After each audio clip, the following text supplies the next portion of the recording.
सौनक ऋषि बोले, प्रभु एक बात बताइए, वो हमें कथा श्रवण कराइए कि सुखदेव जी महाराज ने परीक्षित को कथा क्यों श्रवण कराई, ऐसा क्या अपराध बन गया था उनसे। सूत जी महाराज बोले, हे राजन, आपको मैं अपने जन्म कर्म की कथा श्रवण कराता हूं।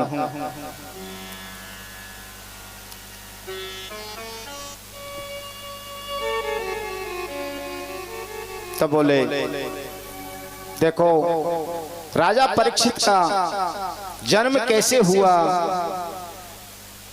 और क्यों अपराध बना, क्यों कथा को श्रवण कराया, ये सब श्रवण करिए। तो सूत जी महाराज बोले ऋषियों से,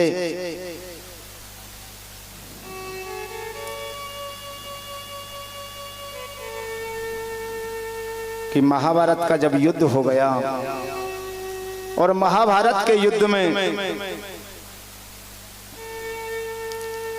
भीम की गदा से दुर्योधन की जंघा टूट गई, तब उनका परम मित्र अश्वत्थामा दुर्योधन को प्रसन्न करने के लिए आया और पूछा, मैं क्या करूं बतलाइए। आपको प्रसन्न करने के लिए जो भी आप कहेंगे मैं करने को तैयार हूं। दुर्योधन ने कहा, अगर मुझे प्रसन्न ही तुम करना चाहते हैं तो पांचों पांडवों के सिर ला करके मुझे दे दो। अश्वत्थामा अपना खड्ग लेकर के चल दिया। जहां पांडवों के साथ में श्री कृष्ण भगवान थे, उन्होंने संकेत के साथ में बताया कि यहाँ कोई दुष्ट आने वाला है, आगे चलें। तो जिस जगह पर ठहरे हुए थे उसी जगह पर द्रौपदी के 5 पुत्रों को सोते हुए छोड़ गए और आगे बढ़ गए। सोते हुए जब पुत्रों को देखा, अश्वत्थामा ने पांडव समझ करके 5 बच्चों के सिर को काट करके दुर्योधन को भेंट कर दिया। दुर्योधन ने जैसे ही 5 सिरों को अपने हाथों से मसला तो कहने लगे, रे दुष्ट, तूने तो हमारे वंश को ही समाप्त कर दिया। ये 5 पांडवों के सिर नहीं हैं। अगर 5 पांडवों के सिर होते तो भीम तो वज्र का है, उसका सिर कैसे मसलाऊं आपका। इसलिए तूने अत्याचार किया है, अन्याय किया है, हमारे वंश को समाप्त कर दिया। दुर्योधन भी पछताने लगा।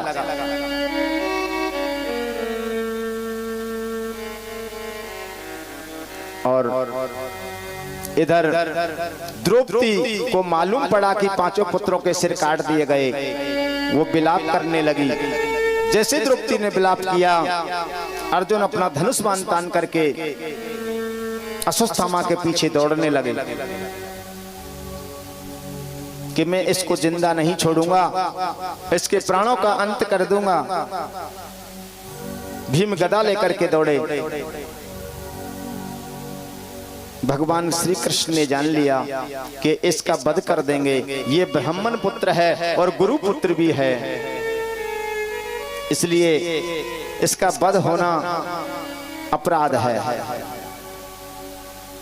भगवान कृष्ण ने रोक लिए और कहने लगे, हे अर्जुन, आप ऐसा कार्य कीजिए जिससे तुम्हारे वध करने की प्रतिज्ञा रह जाए और द्रौपदी को संतोष हो जाए, भीम का क्रोध शांत हो जाए और मैं प्रसन्न हो जाऊं। 4 वाक्य एक साथ में किए, वध भी ना हो और चारों प्रश्नों का उत्तर मिल जाए। उत्तर बड़ा कठिन है। 4 कार्य एक साथ में करना सहज नहीं है। भगवान ने चौथे प्रश्न में कहा कि मैं प्रसन्न हो जाऊं, ऐसा कार्य कीजिए, वध करना नहीं है। भगवान प्रसन्न कब होते हैं? तुलसीदास जी महाराज ने रामचरितमानस में लिखा है कि राम जी ने स्वयं अपने मुखारविंद से कहा है, सोही प्रियतम सेवक मम सोही मम अनुशासन माने जोई। वे सेवक मुझे अप्रिय है जो मेरे अनुशासन को माने, मेरी मर्यादा को, मेरे धर्म को माने।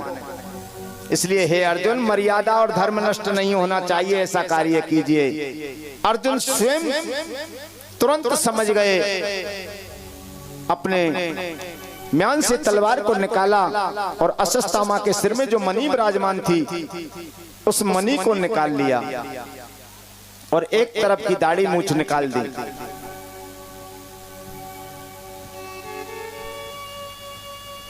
किसी ने पूछ लिया कि ऐसा क्यों किया?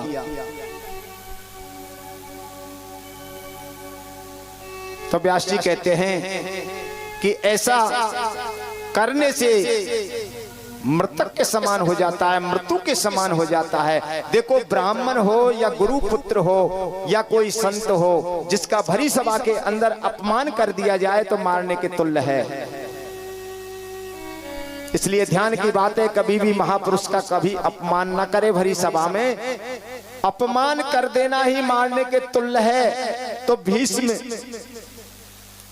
और भीम, इधर अर्जुन, नकुल, सहदेव और द्रौपदी सब शांत हो गए और प्रसन्न भगवान हो गए और वध करने का अपना संकल्प भी पूरा हो गया। हाथ जोड़ करके अश्वत्थामा बोला भगवान से, भगवान, इस मणि से जो घाव हुआ है ये कब भरेगा और इसमें शांति कब मिलेगी? इसमें तो हमेशा दर्द मारता रहेगा। तो उन्होंने कहा कि देखिए अश्वत्थामा, जब माता बहनें भोजन बनाते वक्त आटा गूंथती हैं, अपनी सीधी बगल से बाईं तरफ में आटा लगाएंगे, आपको शांति मिलती रहेगी। इसीलिए खाना बनाते वक्त माता बहनें आटे को सीधी बगल से बाईं तरफ लगाती हैं, तब अश्वत्थामा को शांति मिलती है और ढेरों ढेर आशीर्वाद देता है। अश्वत्थामा वहां से चला गया और छुपके से रहने लगा। लेकिन देखो, दुष्ट कभी दुष्टता को नहीं छोड़ता और सज्जन कभी सज्जनता को नहीं छोड़ता। रास्ते में एक संत जा रहा था और संत के लिए एक बिच्छू मिल गया और बिच्छू को देख करके वो सोचने लगा कि ये बिच्छू के ऊपर अगर कोई गाड़ी का पहिया आ गया तो ये बेचारा मारा जाएगा, इसको मैं बाहर निकाल देता हूँ। बिच्छू को लेकर के जैसे ही बाहर निकालने लगे, बिच्छू ने डंक मारा और संत ने छोड़ दिया। फिर उठाने लगा, फिर डंक मार दिया, फिर उठाने लगा, फिर डंक मार दिया। किसी ने देख करके पूछा कि बाबा, तुम बार बार ये तुमको डंक मार रहा है, फिर भी तुम इसे निकाल रहे हो? वो हाथ जोड़ करके संत बोला कि इसका स्वभाव है डंक मारने का और मेरा स्वभाव है इसकी मदद करने का। इसलिए सज्जन कभी सज्जनता को नहीं छोड़ता और दुष्ट कभी अपनी दुष्टता को नहीं छोड़ता। दुष्ट तो हमेशा दुष्टता ही करता है। इसलिए अश्वत्थामा ने क्या किया? दुष्टता का प्रतीक चिन्ह दिखा दिया और ब्रह्मास्त्र को लेकर के उत्तरा जी के गर्भ में छोड़ दिया। जैसे ही उत्तरा के गर्भ में ब्रह्मास्त्र गया, अग्नि प्रज्वलित हुई और वो चिल्लाई और दौड़ते दौड़ते वहां आई। कृष्ण भगवान थे उस वक्त। कृष्ण भगवान हमारे ठाकुर जी रथ में सवार होकर के द्वारका जाने ही वाले थे। आकर के चरणों में गिर गई। उत्तरा, त्राहिमाम त्राहिमाम त्राहिमाम, मेरी रक्षा करो प्रभु, मेरी रक्षा करो प्रभु। जब कुंती जी खड़ी हुई, उन्होंने उस अबला को उठाया। जब चेहरा देखा तो जान गई ये तो अभिमन्यु की भारिया उत्तरा है। भगवान से प्रार्थना करने लगी, प्रभु कुछ करिए। अब भगवान कितने हैं कि भगवान की शरण गए, प्रभु ताहे न त्यागा। विश्वद्रोह कृत अगजेई लागा। भगवान की शरण में अगर आ जाए मनुष्य, चाहे कितना भी पापी है, कितना भी दुरात्मा है, कितना भी क्रोधी है, कितना भी, उसको भगवान शरण में ले लेते हैं। भगवान दयालु होते हैं और दया आई भगवान को शरण में आने वाले की रक्षा की, और भगवान जहां कभी निवास नहीं करते ऐसी जगह पे प्रवेश कर गए। बताओ तो भगवान कहां निवास नहीं करते हैं? भगवान कहां निवास नहीं करते हैं? कभी भी भगवान गर्भ में निवास नहीं करते। भगवान सदा सदा प्रकट होते हैं। भय प्रकट कृपाला दीन दयाला, प्रकट होते हैं भगवान, उधर में वास नहीं करते। लेकिन भक्त के हित के लिए, भक्त भगवान को चाहे या ना चाहे, लेकिन भगवान भक्त को जरूर चाहता है। भगवान कहते हैं सदा में जहां भी मंदिरों में जाकर के देखो मेरी मूर्ति खड़ी है, मैं तत्पर खड़ा हुआ हूं, भक्त मेरे पास में आए तो सही, मैं हृदय से लगाता हूं और भगवान खड़े रहते हैं। वैसे उत्तरा के गर्भ में भगवान ने जाकर के उस शिशु की रक्षा कर दी, ब्रह्मास्त्र को शांत कर दिया। बाहर भगवान निकल करके आए, उत्तरा की रक्षा कर दी और चलने को पुनः रथ में सवार हुए।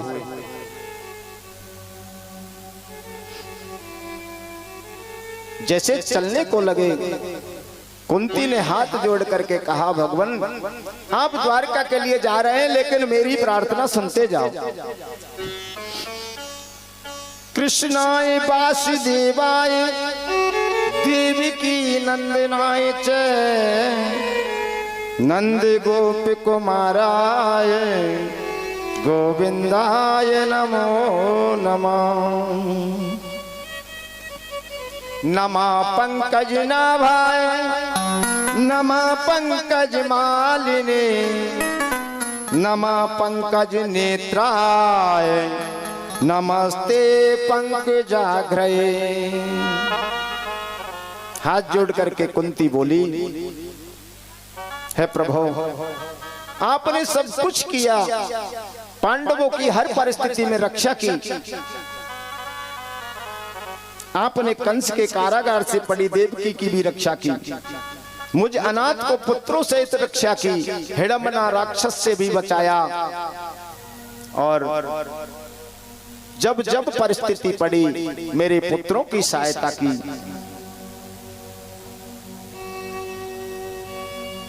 कृष्ण भगवान कहने लगे, हे भुआ तुम्हारा मंतव्य क्या है?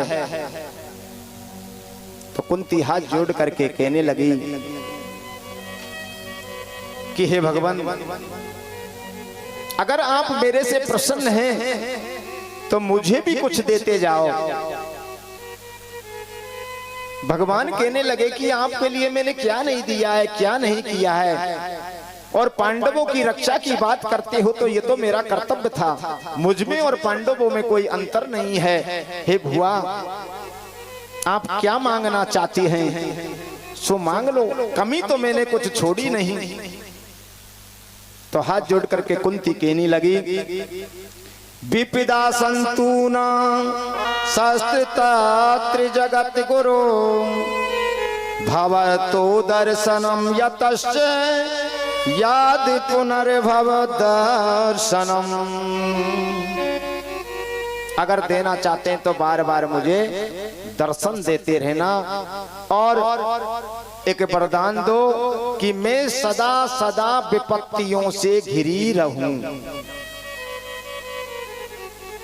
भगवान रथ से नीचे उतर आए कि जिसने जीवन पर्यंत दुख उठाया है, जिनका पति पीलिया के रोग से ग्रसित था और सदा दुख उठाती रही, आज मैं जब जा रहा हूं और जब शांति हुई है, महाभारत का युद्ध हो करके अब शांति मिली है, फिर भी विपत्ति मांग रही है। भगवान को संकोच हो गया, रथ से नीचे उतर आए और कुंती हाथ जोड़ करके कहने लगी, प्रभु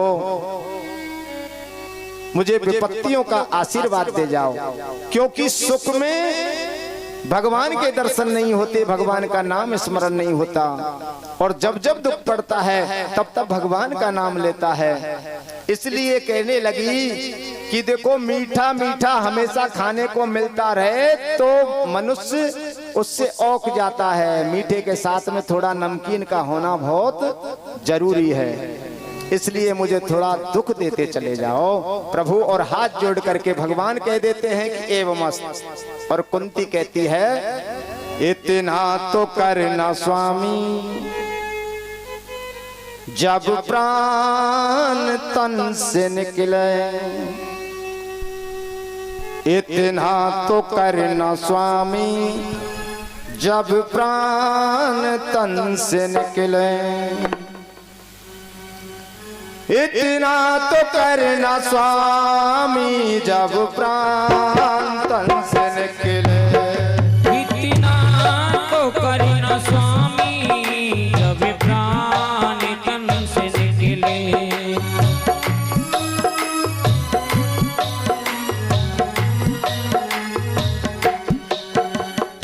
और हे भगवान मेरे जब प्राण निकले तब इतनी कृपा करना श्री यमुना जी का तट हो और गौरवंशी भट हो, श्री यमुना जी का तट हो और मोरी वंशी भट हो, श्री यमुना जी का जल हो और बंसी भट हो, और विष्णु चरण का जल हो मेरे मुख में तुलसी दल हो।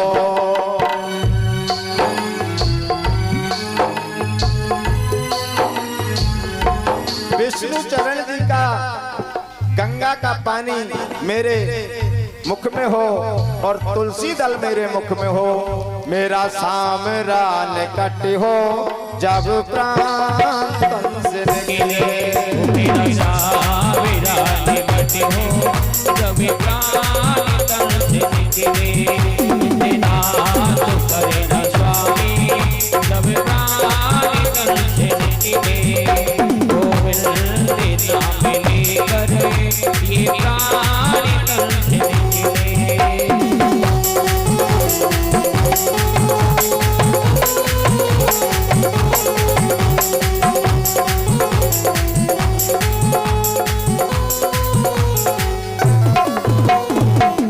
स्वामी इतना तो करना जब प्राण तन से निकले, विष्णु चरण का जल हो और मेरे मुख में तुलसी दल हो। ऐसा करना प्रभु जिससे मुझे मुक्ति मिल जाए। भगवान कहने लगे एवं ऐसा ही होगा, और द्वारका जाना स्थगित कर दिया। रोजाना की भांति शयन करने के लिए अपने कक्ष में चले गए,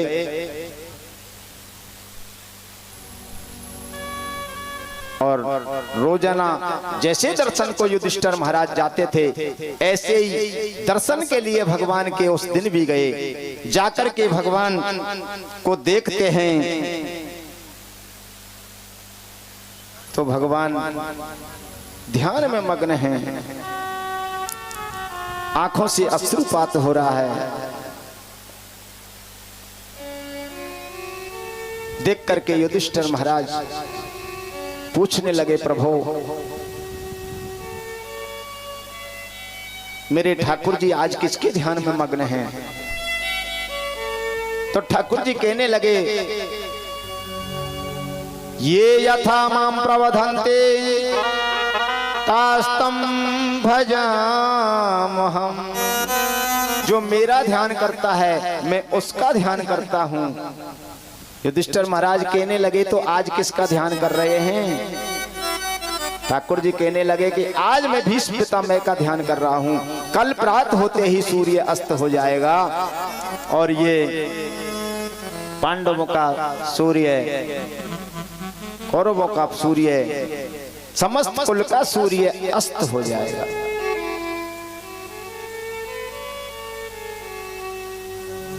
युधिष्ठिर महाराज भगवान के साष्टांग बंदन प्रणाम करके लौट आए। प्रातःकाल हुआ और प्रातःकाल भगवान ठाकुर जी समस्त पांडवों को साथ में लेकर के कुरुक्षेत्र मैदान में पहुंचे।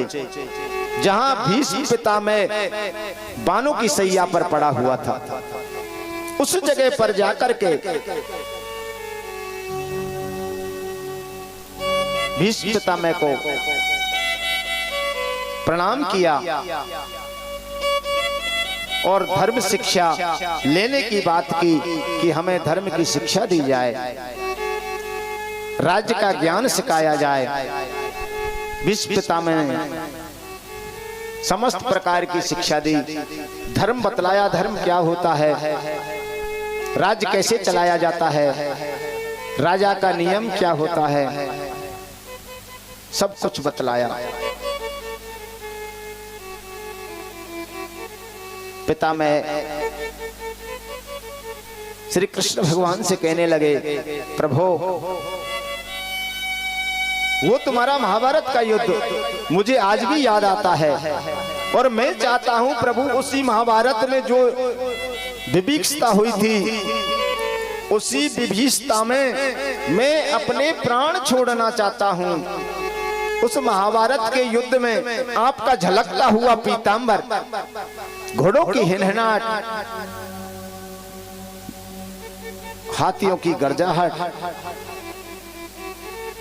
उस महाभारत के युद्ध में आपकी प्रतिज्ञा तोड़ ली और मेरी प्रतिज्ञा रखने के लिए रथ के पहिए को लेकर के मेरे पीछे दौड़े प्रभु, और मैं समझ गया कि मेरे प्राणों का हरण करने वाले हैं प्रभु। उसी छवि में मेरा मन रमा रहे, मैं उसी विभूति में अपने प्राण छोड़ना चाहता हूं।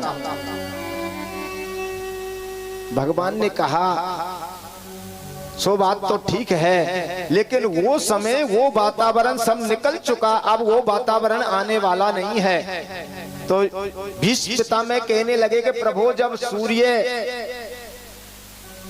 समय से पहले अस्त कर सकते हो, जयद्रथ के वध के समय आपने सूर्य समय से पहले अस्त कर दिया।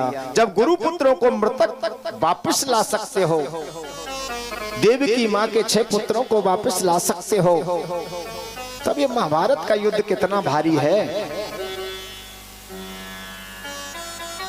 भगवान ने अपने रूप को बदला, भीष्म पितामह की नजर पड़ी, आगे वही महाभारत का युद्ध दिखाई दिया। घोड़ों की हिनहिनाहट और हाथियों की गर्जाहट, चक्र लेकर के भगवान दौड़ रहे हैं, वही महाभारत का युद्ध हो रहा है। भीष्म पितामह की आत्म ज्योति अपने शरीर से निकली और भगवान श्री कृष्ण के चरणों में विलीन हो गई। बोलो कृष्ण भगवान की।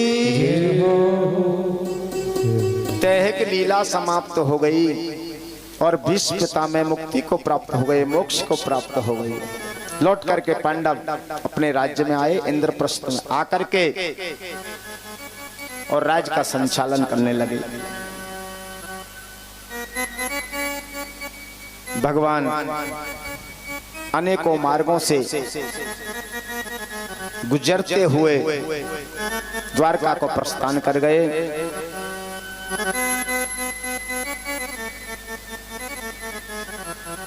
और जैसे इंद्रप्रस्थ में पहुंचे, वहां रास्ते में उन्होंने देखा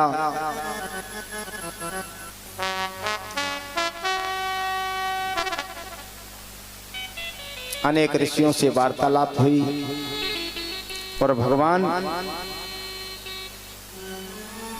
पुरी में जाकर के निवास करने लगे। काफी समय निकल गया। तब युधिष्ठिर महाराज अर्जुन से बोले, हे अर्जुन, हमें ठाकुर जी की याद आती है, आप द्वारकापुरी चले जाइए और उनके समाचार लेकर के आइए। अर्जुन के लिए महाराज युधिष्ठिर द्वारका भेज देते हैं। द्वारका में काफी दिन भगवान के पास में अर्जुन रुके। तत्पश्चात लौट करके जब वापस आए, उससे पूर्व ही युधिष्ठिर महाराज को अपशकुन होने लगे। कुत्तों का ऊपर मुंह करके भौंकना अपशकुन होने लगा। तब तक अर्जुन आ गए। अर्जुन के मुख मंडल को देख करके पूछने लगे युधिष्ठिर महाराज कि आज चिंतित सा मन कैसे लग रहा है, आपका मुखमंडल उदास कैसे है। तो अर्जुन हाथ जोड़ करके कहने लगा, प्रभु क्या बताऊं भैया, आज हमारे ठाकुर जी हमें निष्प्राण छोड़ करके चले गए, अपने धाम को प्रस्थान कर गए। जब भगवान की कृपा होती है तब सब कुछ सुलभ हो जाता है, कोई कार्य दुर्लभ नहीं है। और आज में आते वक्त भी मुझको भीलों ने लूट लिया और मेरे साथ में जो गोपी थी उनके भी सभी जेवरों को भीलों ने उतार लिया। समय समय की बात है, समय को परखे ज्ञानी, काऊ समय में धूप पड़े तो कोई समय में बरसे पानी। समय समय की बात, समय बड़ो बलवान, भीलन लूटी गोपिका और बेअर्जुनो बेईमान। समय की बात है, भगवान का आशीर्वाद जिसके ऊपर होता है तो छोटे से लेकर के बड़े कार्य को कर देता है, और भगवान की जब कृपा नहीं होती है तो छोटा सा भी कार्य नहीं होता है। जो होता है वो भगवान की कृपा से होता है, क्योंकि भगवान की कृपा के बिना पत्ता तक भी नहीं हिलता। और अर्जुन से सुनकर के युधिष्ठिर महाराज सोच में पड़ गए। उसी के पास में कुंती मैया खड़ी, और कुंती माँ ने जैसे ही सुना कि भगवान हमें छोड़ करके अपने धाम को चले गए, धड़ाम से पृथ्वी में गिर गई और कहने लगी, राम राम कहे, राम कहे, और राम राम कहे, राम राम राम कहे, राम कहे, और कुंती गई सुरधाम। राम राम और श्याम श्याम कह करके कुंती के प्राणों का अंत हो गया, उनकी दैहिक लीला समाप्त हो गई। वेद विधि के अनुसार युधिष्ठिर महाराज ने कुंती माँ का देह संस्कार किया और विधिवत कर्म सभी किए गए। तत्पश्चात युधिष्ठिर महाराज विचार करने लगे कि संसार में देखो आता है जो चला जाता है, हमारे बुजुर्ग कितने आए सब चले गए, अब माता भी चली गई, अब हम संसार में रह करके क्या करेंगे, हमको भी जाना पड़ेगा। इसलिए अंत समय के बजाय जितना शेष समय रह रहा है उसमें हम प्रभु भक्ति कर लें तो ही ठीक है। और प्रभु भक्ति का विचार करके पांडव तपस्या करने के लिए वन जाने लगे। और गुरुदेव ने आकर के कहा, सो ठीक है युधिष्ठिर जी, लेकिन इस राज्य का संचालन परीक्षित के लिए सौंप दो। परीक्षित के लिए राज अभिषेक किया और पांडव वन के लिए हिमालय की ओर प्रस्थान कर गए। इसलिए भगवान की भक्ति करने के लिए अगर जीवन में समय कुछ बच जाए उस शेष समय में भगवान का भक्ति भजन जरूर कर लो, क्योंकि अंत का साथी केवल भगवान ही है। यहाँ भी काम आएगा और वहां भी काम आएगा। अस करके न बस करके जाना तो एक दिन पड़ेगा ही। कितनी भी जिद कर ले तो भी यहाँ से एक दिन जाना पड़ेगा। अगर सोच विचार करके पहले ही चले जाएं तो ठीक है।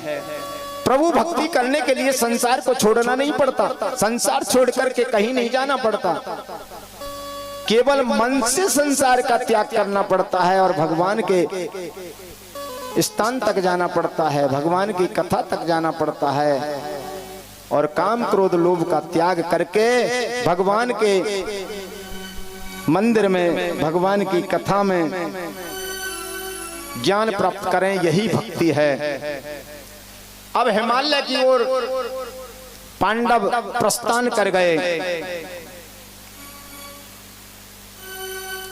एक दिन जाना है तो क्यों नहीं भगवान के भजन में रम जाएं।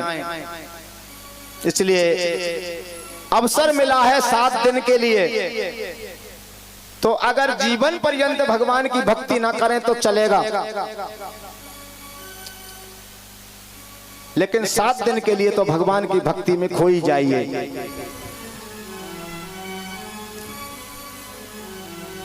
बंदे तेरा यहाँ ना ठिकाना,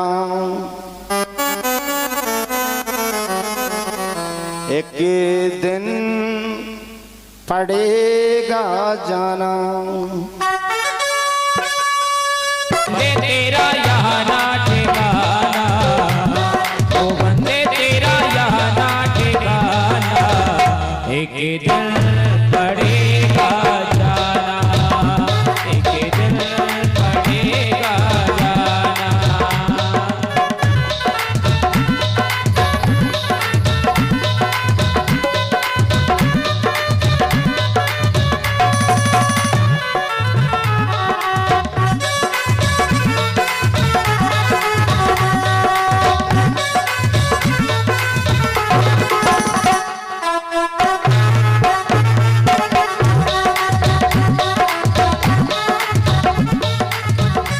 हर खेल माया वे असली खिलाड़ी, है हर खेल माया वे असली खिलाड़ी। जीव हारेगा हो चाहे कैसा खिलाड़ी। वे हर खेल माया वे असली खिलाड़ी, और जीव हारेगा हो चाहे कैसा खिलाड़ी। जब जीव हार जाएगा तो भगवान को ध्यान लाएगा। जीव हारेगा हो चाहे कैसा खिलाड़ी। जीव जरूर हार जाएगा, क्योंकि ये संसार कभी किसी के बस में नहीं है। ना किसी की माँ है, ना किसी का पिता है, और ना संसार में कोई किसी का है नहीं। जीव जब हार जाएगा तब भगवान के दर पर जाएगा।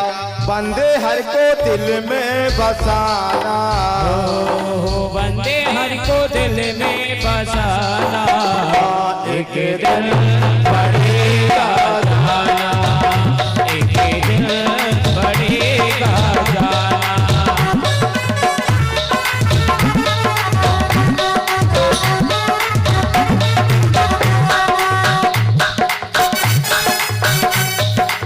आना किसी का और जाना किसी का, हो आना किसी का और जाना किसी का। बना ही रहेगा ये मेले सभी का, बड़ा ही रहेगा ये मेरे सभी का।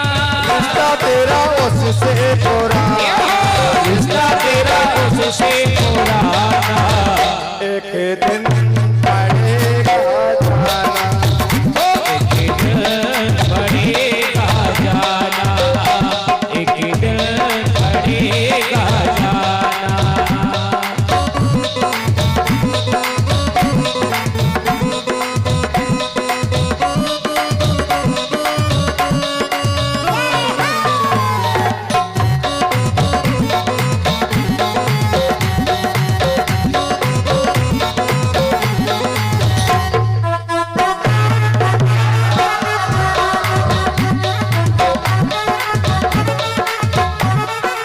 हरि गुण गाना तू मुक्ति को पाना, हो हरि गुण है गाना तू मुक्ति को पाना।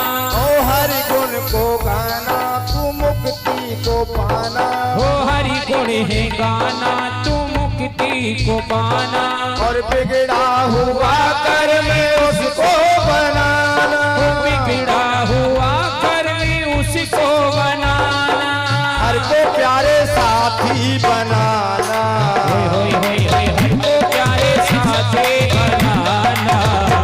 एक दिन पड़ेगा जाना, एक दिन पड़ेगा जाना।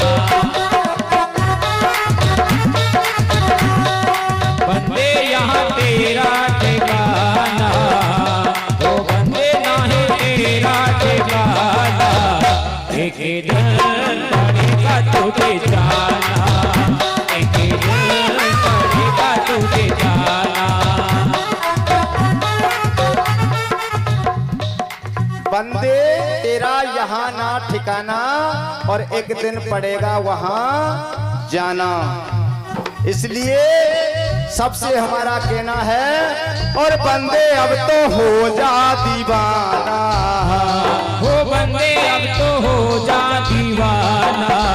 ओ राधे श्याम रटते जाना, हो राधे श्याम रटते जाना, राधे श्याम रटते जाना।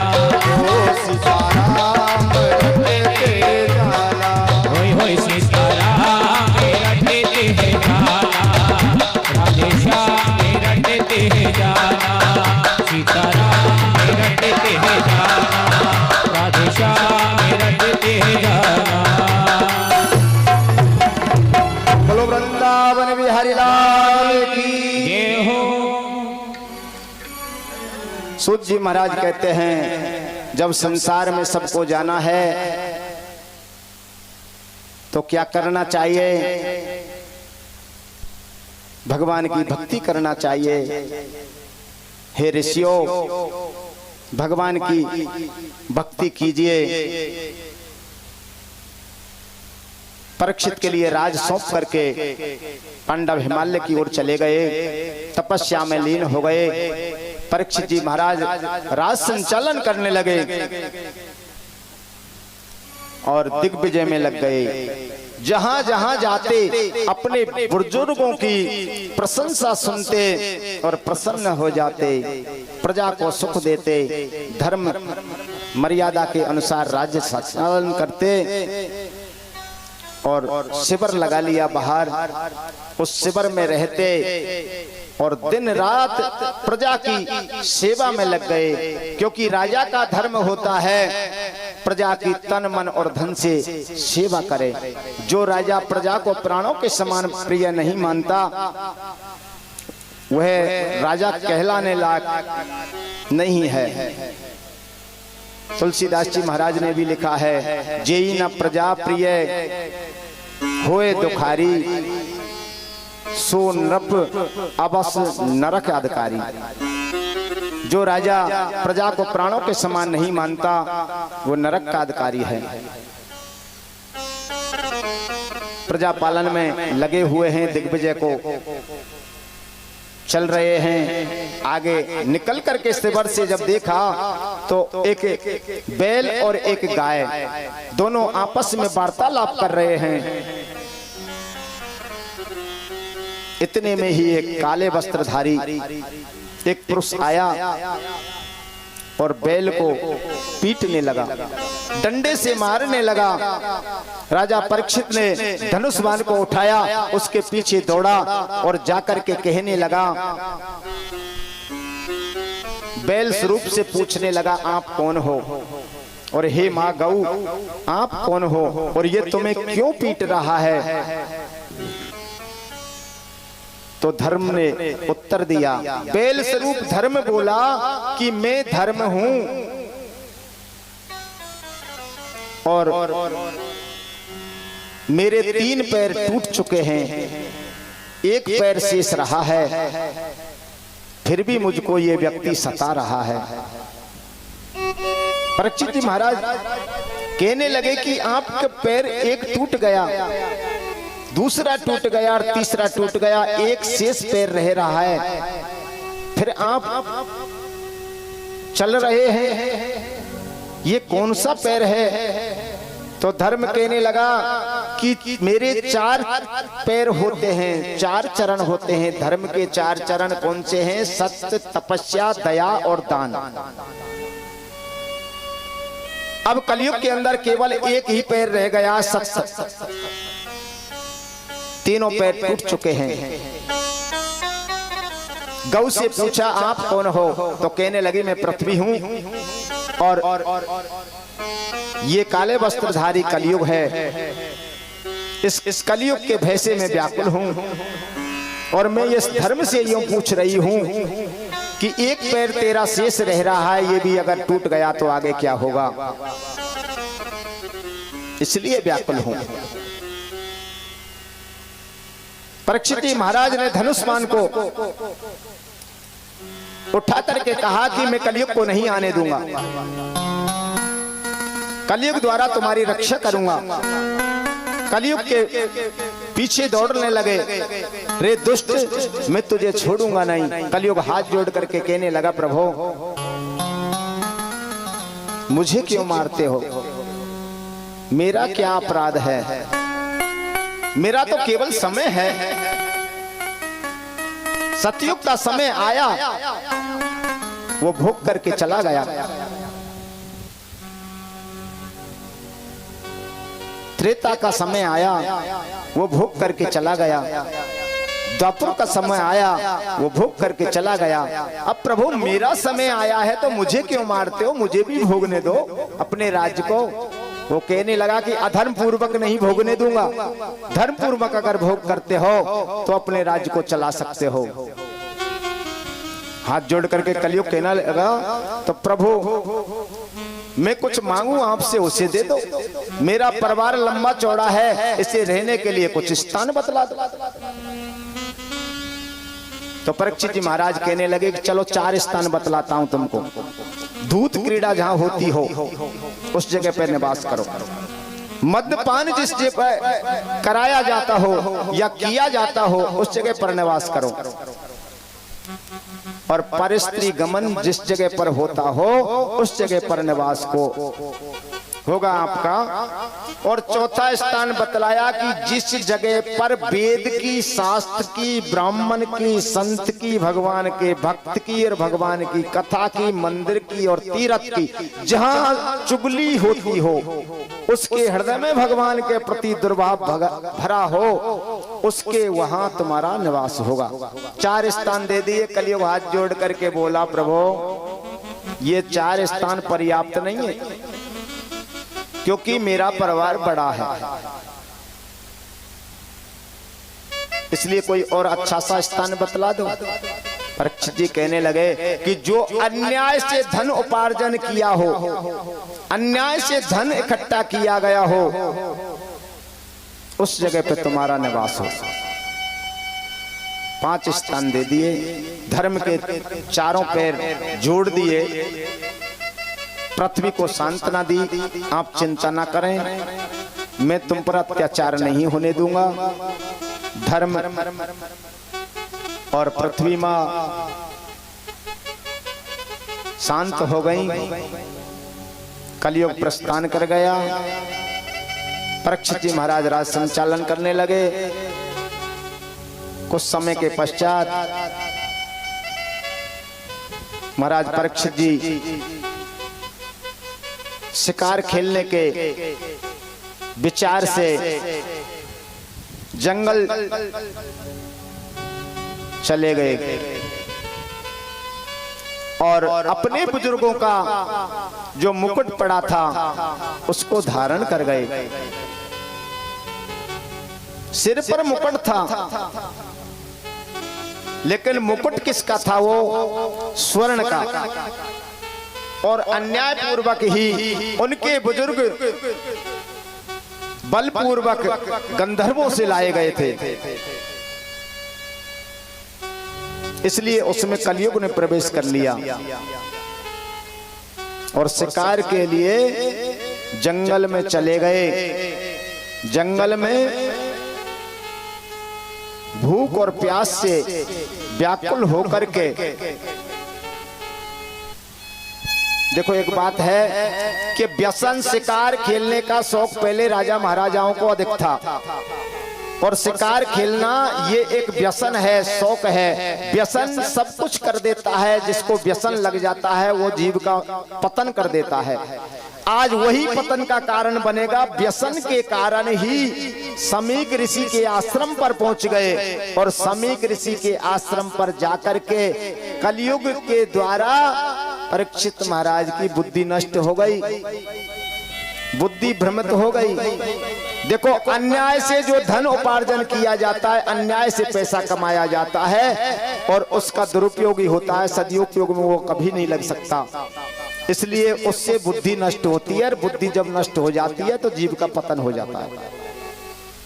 आज समीक ऋषि के आश्रम पर जाकर के राजा को क्रोध आ गया कि राजा ने मेरा विचार किया कि इस संत ने मेरा सम्मान नहीं किया, स्वागत नहीं किया। संत के आश्रम पे आया हूँ, ना पानी की पूछी, ना किसी भोजन की पूछी, ना कोई कंद फूल दिए। ये कैसा संत है? आडंबर किए बैठा है, ढोंग बना रखा है, आंख मूंद करके बैठा है। वारे वाह संत। और संत की हंसी करने लगा, मरे हुए सर्प को उठाया और समीक ऋषि के गले में डाल दिया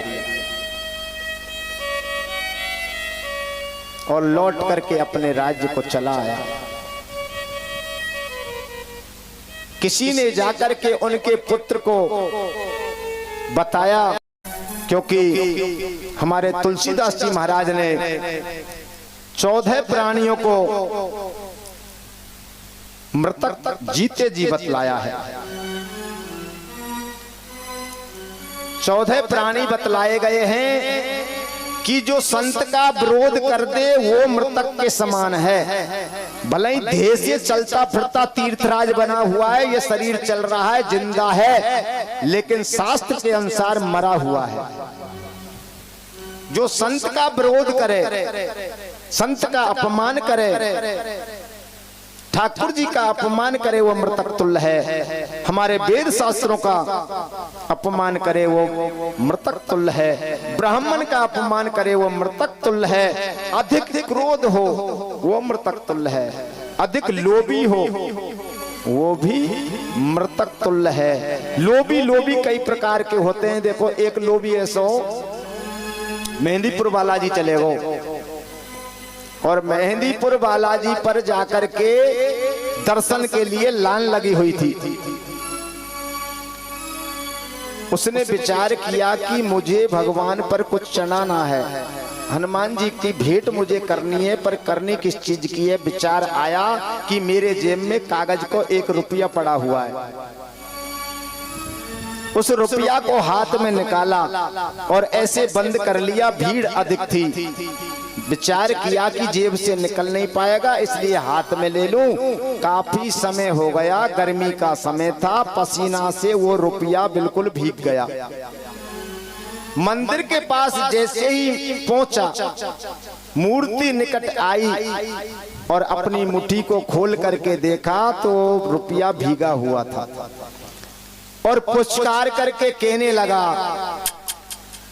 अब तुझको मैं कभी छोड़ने वाला नहीं हूँ भैया, मैं तुझे साथ में ले जाऊंगा, कतई चिंता मत करे। 12 रुपया उल्टो ही जेब में धर के लिए आयो भैया। तो लोभ ऐसा भी नहीं होना चाहिए। भगवान के निमित्त में जो अपने हृदय के अंदर संकल्प हो गया उसके भगवान के अर्पण जरूर कर दे। तो लोभ जो अत को हो वो मृतक तुल्य है। कृपण, अधिक क्रोधी, वेद विरोधी, विष्णु भगवान का विरोधी, संत का विरोधी, ये सब जीते जी पर किसी पर समाधान नहीं हुआ। किसका समाधान नहीं हुआ? उन्होंने एक प्रश्न किया, जो प्रश्न अभी चल रहा कि मृय प्राण व्यक्ति का क्या कर्तव्य है। श्रीमद् भागवत कथा राजा परीक्षित को श्रवण यहाँ से कराई और केवल एक ही प्रश्न पर समस्त कथा चली है कि मृय प्राण व्यक्ति का क्या कर्तव्य है। जो जीते जी मर जाए या मृतक तुल्य है जाए।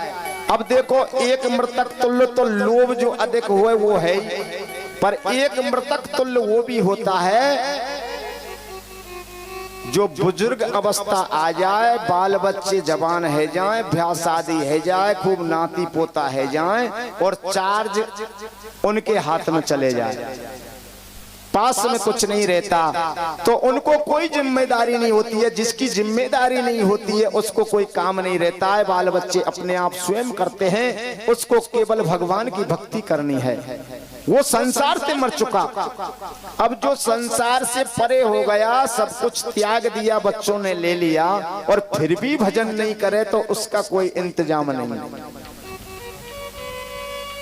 इसलिए भक्ति करना बहुत जरूरी है। और अनशन पर बैठ गए, इतने में ही सुखदेव जी महाराज आते दिखाई दे गए। लंबी लंबी जटा है, संतों ने संबोधित किया पर 8-8 के करके संबोधित किया कि 8-8 वर्ष के संत आ चुके हैं।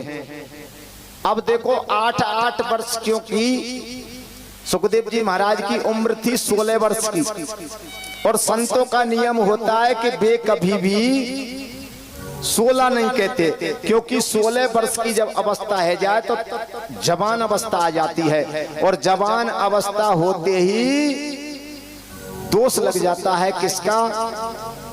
व्यसनों का, भोगों का। इसलिए उन्होंने 16 वर्ष नहीं कहा, 8-8 कह करके संबोधित किया और स्वागत किया। यहाँ तक है सुखदेव जी महाराज के जो बाबा थे पाराशर जी महाराज, वो भी उस सभा में उपस्थित थे। सबने आलिंगन किया और पाराशर महाराज, उनके बाबा ने भी रास्ते को अपनी जटाओं से झाड़ा और सुखदेव जी महाराज को स्वागत करके सिंहासन पर बिठा दिया और परीक्षित जी महाराज के प्रश्न का समाधान करने लगे।